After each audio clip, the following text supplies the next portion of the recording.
A few days ago, immediately upon its release, I purchased a video game called Enter the Gungeon. It's an excellent game. It's my kind of game, and in fact, I've been enjoying it so much that it's been taking up most of my free time since I got it.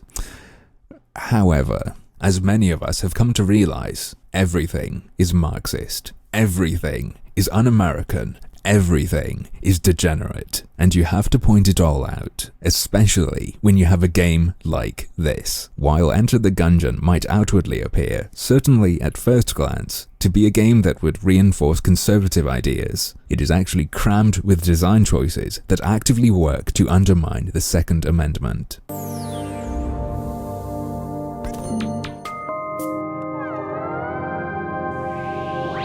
We're gonna keep this short and sweet, like a boss fight when you have a good gun. Speaking of which, 5 boss fights in a basic run of the game, 5 problems with Enter the Gungeon. Starting, of course, with problem 1. Video games can act as models of the real world, and what's shown to us in a game can influence our beliefs about real life. So, what are players shown in Enter the Gungeon?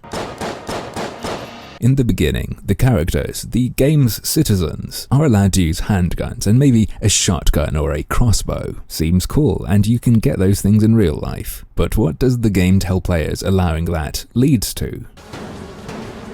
Electrified killer bees, a weapon of mass destruction and animal cruelty. Now, this horrifying weapon will of course never exist in reality, but our children are being taught that its creation and use is inevitable if we start with people being allowed to own handguns. I think this game's agenda is clear, and this slippery slope argument it tries to force down our throats to scare us with is nonsense.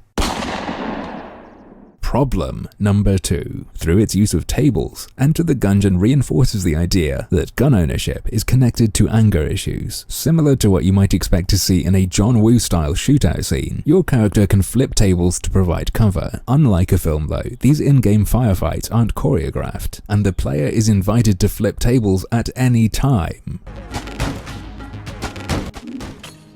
even when there is no reason to. What kind of crazy person would just run around furiously flipping tables like that? Well, I can tell you, the kind that has a gun. Or at least, that's what this game wants you to think.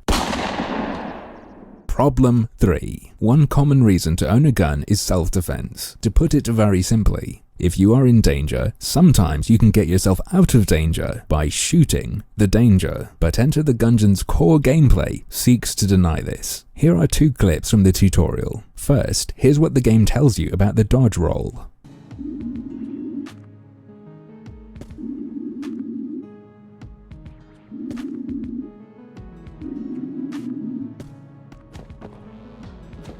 The player is explicitly told that it is the most important thing, that it is how you avoid dying, and that it requires great skill and precision. In contrast, here's how they introduce shooting.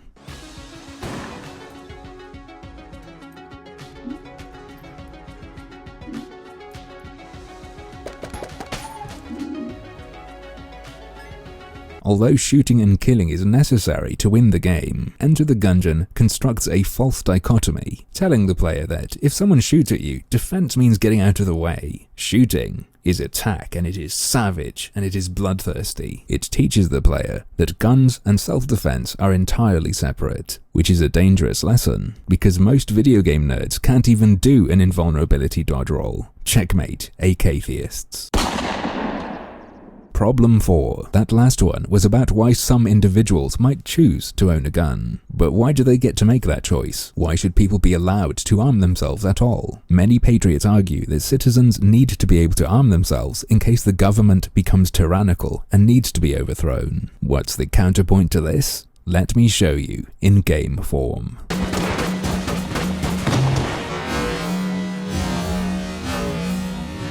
You were just watching someone defeat a tank using strongly worded letters. You see, tons of so-called Americans say that citizens could never stand against the might of the government and the military, that by the time it gets to the point where that's necessary, no matter how many guns you have or how many people there are, it would already be too late. So instead, you need to avoid that happening by other means. And you know what? With that attitude, you would lose. As you've already seen, Enter the Gungeon makes that argument implicitly, and by extension trains its players to be cowards in real life. Problem 5 is going to be a bit different. This one isn't about guns. This one is about making America great again.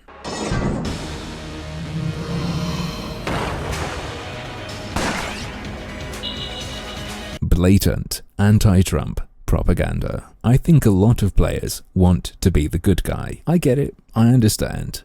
But I want you to ask yourself a question.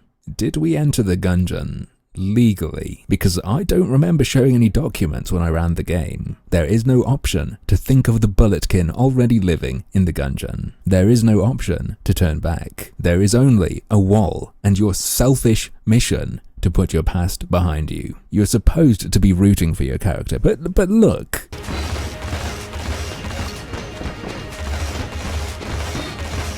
Take a hint, you're not wanted, and this is what the game wants you to see as heroic. I don't even know what to say.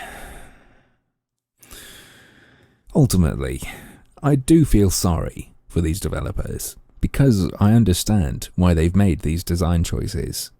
They're afraid of change, afraid of an America that is for Americans. And this wallmonger boss is their way of lashing out. In the end, they're really just like a laser weapon at the end of a long boss fight in their game. Low energy,